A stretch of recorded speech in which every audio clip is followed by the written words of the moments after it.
நான் உங்க சுஜி. இன்னைக்கு சுஜிஸ் கிச்சன்ல ரொம்ப வித்தியாசமா சிறுதானியம் வச்சு ஒரு தயிர் சாதம் ரெசிபி பார்க்கலாம்.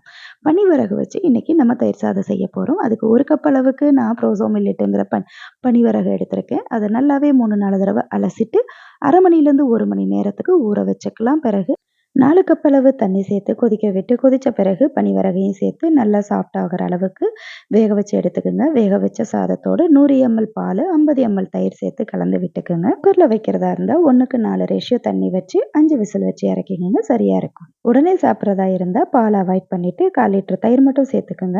ஆனா இந்த ப்ரிப்பரேஷன் லஞ்ச் பாக்ஸுக்கு ரொம்ப பெர்ஃபெக்ட்டா இருக்கும். கடாயில 1 டீஸ்பூன் எண்ணெய் விட்டு கடுகு, உளுத்தம்பருப்பு, பச்சை மிளகாய், தட்டி போட்ட இஞ்சி, கருவேப்பிலை, கொஞ்சமா பெருங்காயம் சேர்த்து ஒரு தாளிப்பு கொடுத்து ஆற வச்ச பனிவரகு சாதத்துல சேர்த்துக்குங்க. நறுக்குன வெள்ளரிக்காய், 1 டீஸ்பூன் வெண்ணெய் சேர்த்து நல்லா கலந்து விட்டுக்குங்க.